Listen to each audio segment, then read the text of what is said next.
네, 한 주의 경제판 뉴스킥5는 이번 주에 벌어진 여러 가지 경제 현안들 가운데 저희 제작진이 선정한 경제뉴스 5라고 보시면 되겠습니다.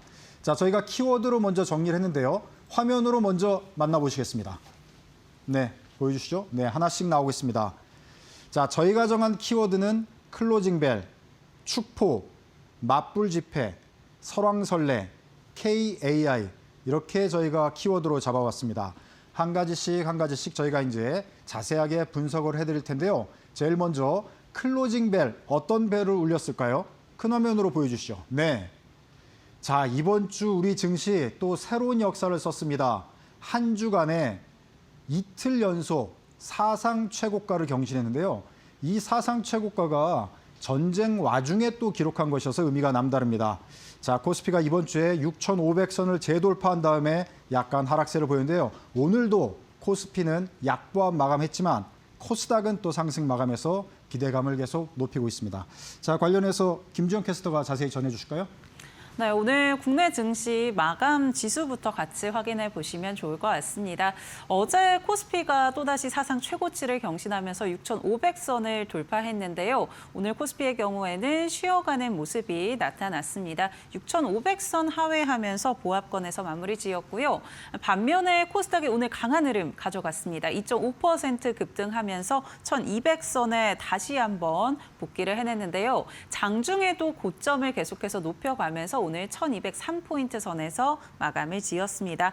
참 미국과 이란의 전쟁 여파로 3월과 4월 굉장히 힘든 시장이 이어졌는데 삼성전자의 잠정 실적 또 SK하이닉스의 이번 주 실적 발표를 소화해내면서 이제 시장의 시선이 전쟁보다는 확실히 실적으로 이동한 모습들 확인이 되고 있고요. 시장의 분위기도 살아나고 있는 모습들 확인해 볼 수 있습니다. 오늘 국내 증시 혼조세로 마감하기는 했는데요. 수급도 이어서 체크를 해보면은요. 오늘 코스피의 경우에는 개인과 기관이 순매수를 이어갔습니다. 특히나 개인이 3거래 연속 담아내고 있고 또 이틀 만에 조 단위로 코스피에 매수세가 유입이 됐는데 오늘 코스피를 단단하게 방어해줬다라는 점 확인해 볼 수가 있고요.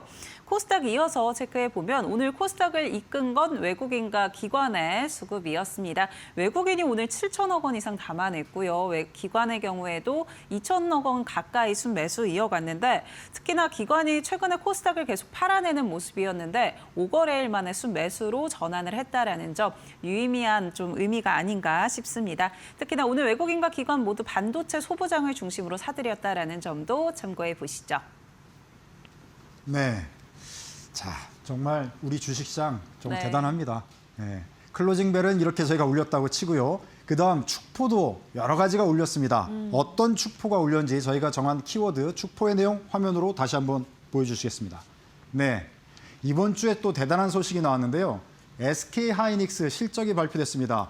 지난번에 삼성전자도 정말 놀랄만한 실적을 발표해서 시장이 깜짝 놀랐는데 SK하이닉스 역시 정말 큰 실적을 발표해서 역대급 영업이익을 기록했습니다. 자, 다올증권 같은 경우에 지금 목표가를 210만 원까지 지금 제시하고 있는데요. 정말 축포다 이렇게 얘기할 수 있을 것 같습니다. 네, 이동재 캐스터가 좀 자세히 설명해 주실까요? 네, 어제 SK하이닉스의 놀라운 실적 발표가 있었죠. 삼성전자에 이어 SK하이닉스도 역대급 실적을 거둬냈습니다. SK하이닉스는 1분기에 52조 5천억 원이 넘는 매출과 또 영업이익 같은 경우는 37조 6천억 원이 넘는 영업이익을 발표했는데요. 영업이익이 40조 원을 넘어설 수 있다는 기대는 못 미쳤지만 그야말로 역대급 실적을 기록했습니다. 특히나 영업이익률 같은 경우는 72%를 기록했는데요. 높은 수익성을 자랑하는 TSMC의 1분기 영업이익률이 58%라는 점을 감안하면 정말 놀라운 수치입니다. 예, 다올투자증권은 목표가 210만 원을 제시하면서 이후에도 SK하이닉스의 실적이 고공행진할 것이라고 전망했는데요. 그런데 오늘 노무라증권은 SK하이닉스의 목표가를 234만 원까지도 높여 잡았습니다. 올해는 280조 원, 내년엔 379조 원의 영업이익을 기록할 것이라고 전망하면서 올해 2분기의 경우 1분기보다도 79% 증가한 68조 원의 영업이익을 거둘 것이라고 내다봤습니다. 모명 디램과 낸드의 공급 부족으로 가격이 급등하면서 주도권이 메모리 업체들에게 있고 유리한 조건으로 장기 공급 계약도 체결 중인 만큼 높은 수익성이 중장기적으로 이어질 것이라고 평가받았습니다. SK하이닉스 오늘 같은 경우는 등락을 이어가다가 0.24% 하락한 112만 2천 원 선 약보합권에서 마무리했는데요. 이익 실현 매물과 고점 부담감 속에서 약간은 쉬어가는 모습 보였습니다. 하지만 이번 주 실적 기대감으로 120만 원 선 돌파에 성공했고 반도체 투톱에 대한 기대감은 여전히 이어지고 있는 것으로 보입니다. 네. 자, SK하이닉스 정말 역대급 실적 정말 놀랍습니다. 그래서 삼성전자와 SK하이닉스 두 기업이 우리 반도체 대장주로 시장을 주도하고 있는데요. 이렇게 기쁜 소식 이면에는 또 너무 크게 잔치가 벌어지다 보니까 여러 가지 또 갈등도 나오고 있습니다. 저희가 세 번째 소식은 맞불 집회로 저희가 이렇게 키워드를 잡아봤는데요. 어떤 내용인지 큰 화면으로 먼저 보시겠습니다. 맞불 집회. 네. 자, 지금 뭐 삼성전자, SK하이닉스 역대급 실적을 발표하다 보니까 직원분들, 특히 노조에서는 자, 영업이익 그 수익 거둔 거에서 10%, 15% 배분해야 되는 거 아니냐 이렇게 주장을 하면서 지금 집회를 이어가고 있는데요. 특히 삼성전자 같은 경우는 노조 집회가 지금 가시화되고 실제 모임을 시작한 모습입니다. 이러다 보니까 삼성전자 주주들도 지금 맞불 집회를 하면서 갈등이 일어나고 있다 이런 소식입니다. 자, 관련해서 자세한 내용 김지영 캐스터가 전해주실까요? 네, 삼성전자의 노사 갈등이 본격화되고 있는 모습입니다. 삼성전자 노조가 평택 캠퍼스에서 대규모 결의 대회를 열고 집단 행동에 돌입을 했는데요. 경찰이 추산하는 참여 인원만 3만 명 규모입니다. 노조의 경우에는 성과급 상합 해지 그리고 앞서 보셨던 것처럼 영업이익 15%를 성과급으로 지급할 것을 요구하고 있는데요. 반도체 호황에 걸맞는 보상이 필요하다라는 주장입니다. 삼성전자 노조의 집회가 열리고 있는 이 반대편에서는 한편 삼성전자 주주들의 맞불 집회가 또 열리기도 했습니다. 주주들은 노조의 행동을 협박으로 규정을 했고요. 반도체 호황 사이클에서 공장이 멈추면 이 재산 피해는 주주들이 입는 것이다라고 주장을 했습니다. 또 특히 노조들이 실적이 좋지 않을 때는 책임을 지지 않는다라고 비판을 하기도 했는데요. 이러한 노사 갈등, 삼성전자에게는 부담 요인으로 작용을 할 수가 있습니다. 노조가 사측과 합의가 이루어지지 않을 경우에는 다음 달, 그러니까 5월 21일부터 6월 7일까지 총파업에 돌입한다라고 밝혔는데요. 올해 삼성전자의 연간 영업이익 300조 원을 전망하고 있습니다. 이 가운데 18일간 총파업에 돌입하게 되면 노사 측에서 주장하는 바로는 20조 원의 손실을 볼 것이다라는 주장을 이어나가고 있는데요. 따라서 삼성전자에 좀 영향을 줄 수 있을지 계속해서 주시해봐야 될 것 같습니다. 네, 지금 뭐 역대급 실적이 나오다 보니까 직원분들은 성과급 배분 15% 해달라 저는 네. 이 입장이고 주주분들은 확실히 또 다른 입장이고 우리 김지영 캐스터는 어떻게 보고 계십니까? 저는 아무래도 삼성전자 직원은 아니고 또 네. 투자자 입장에 더 가깝기 때문에 아무래도 이런 투자를 많이 한 건 투자자들이잖아요. 그렇기 때문에 좀 더 투자자 입장에 가깝긴 한데 그래도 노조의 입장도 좀 어느 정도 공감이 되기는 하는 것 같습니다. 네. 자, 이게 뭐 돈을 못 벌 때는 또 못 벌어서 문제인데 또 네. 많이 버니까 이 배분을 어떻게 할 것인지 이걸 놓고 지금 갈등이 시작된데요. 잘 마무리됐으면 좋겠다 이런 생각을 갖게 됩니다. 지난번에 저희가 또 이제 삼성 지역화폐 얘기까지 하지 않았습니까? 맞습니다. 그래서 이제 한 기업의 특히 대표적인 기업의 성장은 그 직원분들뿐만 아니라 또 국민의 역할도 또 있었기 때문에 그런 모든 것들을 다 고려해서 좀 배분을 해야 되지 않을까 이런 생각을 또 하게 되는데요. 자, 어떻게 결론이 날지 계속 유의 깊게 지켜봐야 될 것 같습니다.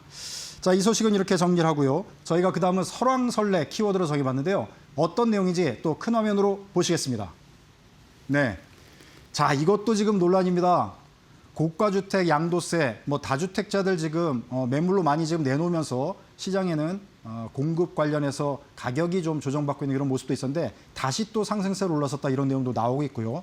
지금 이번 주에 또 논란이 되고 있는 이 장기 특별 공제, 1주택자라도 그 집에 거주하지 않을 경우에는 장기 특별 공제가 합리적이지 않다. 이게 지금 정부 여당 내 여론으로 나오고 있고요. 특히 이재명 대통령 같은 경우는 오늘도 이런 입장을 지금 밝혀서 속보로 뉴스로 계속 나오고 있는 그런 상황입니다. 자, 이 세제 문제 지금까지는 건드리지 않았던 세금 문제여서 지금 굉장히 논란이 되고 있는데요. 앞으로 어떻게 될지 이 문제도 좀 자세히 좀 지켜봐야 될 것 같습니다. 관련해서 좀 이동재 캐스터가 좀 정리해 주실까요? 네, 장기 보육 특별공제, 이른바 장특공제 단계적 폐지를 두고 설왕설래가 오가는 가운데 관련 발언 관련 법안 발의 이후 이번 주까지도 높은 관심이 계속되고 있습니다. 시작은 지난 1월이죠. 이재명 대통령이 장기 보유를 했다는 사실만으로 장특공제를 한다는 건 이상한 일이라며 1가구 1주택자도 다 같은 1주택자가 아니라고 말한 점이 관심을 끌었습니다. 그 이후 이번 달 9일엔 진보당과 더불어민주당 등 범여권 의원들이 장특공제 폐지 및 새로운 소득세법 개정안을 발의했는데요. 장특공제를 폐지하고 세액공제를 신설하는 것은 1주택자에게까지 부담을 줄 수 있다며 강한 반발도 시달렸습니다. 이와 관련해서 오늘 또다시 이재명 대통령이 목소리를 냈는데요. 양도세 장특공제는 거주 여부와 무관하게 양도세를 대폭 깎아는 제도라고 비판했고요. 살지도 않을 집에 오래 투기했다고 세금을 깎아주는 비정상을 정상화시키는 게 세금 폭탄이냐며 반문했습니다. 다만 이번에 발의된 법안은 정부와 무관하다고도 덧붙였는데요. 사실 장특공제 안에는 보유에 따른 공제 그리고 거주에 따른 공제가 동시에 적용돼 있는 구조입니다. 이재명 대통령의 발언을 살펴보면 이번에 발의된 법안보다는 현재 장특공제안의 보유 혜택을 축소하거나 제외하고 거주 혜택을 강화하는 그쪽 방향으로 생각을 하고 있는 것으로 보이는데요. 과연 이 뜨거운 논의가 어떤 방향으로 흘러갈지 귀추가 주목됩니다. 네, 자 이게 세금 문제다 보니까 각자의 또 이것도 역시 이해관계에 따라서 네, 집을 맞습니다. 소유했는데 거주하지 않는 분들이 또 많이 있거든요. 이분들이 기존에는 혜택을 받던 분인데 이게 이제 도입이 되면 세금을 안 내던 세금을 내야 되는 상황이 될 수가 있기 때문에 하여튼 이것도 잘 수기를 해서 합리적인 방안을 도출해야 될 것 같은데 어쨌든 대통령과 정부 여당의 입장은 장기특별공제 혜택을 축소 내지는 없애는 방향으로 가는 지금 상황이라서 역시 결과를 좀 잘 지켜봐야 될 것 같다는 생각이 듭니다. 자, 네 번째 소식은 이렇게 정리를 하도록 하고요. 다섯 번째, 저희가 KAI로 키워드를 정해봤는데요. 어떤 내용인지 역시 큰 화면으로 보시겠습니다. 네, 국가별로 주목할 만한 AI 순위가 나와 있는데요. 자, 2024년, 2025년 이렇게 보면은 미국, 중국 1, 2위는 변동이 없습니다. 자, 그런데 한국은 작년 7위에서 재작년이죠. 재작년 7위에서 작년에 5위로 껑충 뛰어 올랐습니다. 물론 이게 어느 데이터냐에 따라서 좀 다를 수는 있겠지만 자료 출처 게시를 했습니다. 이 자료에 따르면 저희가 상당히 약진을 해서 지금 AI 3강 체제로 우리가 진입을 했다. 이렇게 볼 수가 있는데 사실은 뭐 우리가 피부로 느끼기에는 진짜 글로벌 3강 맞아? 이런 생각도 많이 하실 텐데요. 관련해서 김지영 캐스터가 좀 전해주실까요? 네, 정부가 AI 경쟁력 강화에 확실히 속도를 내고 있는 모습입니다. 김민석 국무총리가 AI 3대 강국을 도약하기 위해서 총력을 다하겠다라고 밝혔고요. 또한 과학기술 5대 강국을 목표로 투자와 제도 혁신을 확대하겠다라고도 이야기를 했습니다. 현재 한국은 AI 모델 수를 기준으로 했을 때 미국, 중국에 이어서 3위를 기록하고 있는데요. 또 인구 대비 인공지능 특허 수도 2년 연속 1위 수준을 유지하고 있습니다. 이에 대해서 김 총리의 경우에는 AI 3대 강국으로 나아가고 있음을 보여주는 결과다라고 평가하기도 했는데요. AI 시대에서 대한민국의 성장이 그래도 계속해서 주목이 되고 있다라는 생각이 들고요. 앞으로 정부가 어떤 투자와 정책들을 내놓을지에 대해서도 계속 좀 주시를 해봐야 되지 않을까라는 생각이 들었습니다. 네. 자, 이 정부가 요즘 특히 AI 글로벌 3강으로 가겠다 이렇게 강조하고 있는데 특히 그 과학정보통신의 날에 김 총리가 또 이 얘기를 해가지고 더욱 주목을 받고 있는 상황입니다.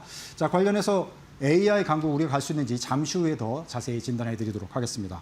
자, 저희가 준비한 한 주의 경제판 뉴스킥 5는 이것으로 마무리하도록 하겠습니다. 지금까지 어찌됐든 경제 1부는 이동재 캐스터와 김주영 캐스터께서 수고해 주셨습니다. 고맙습니다.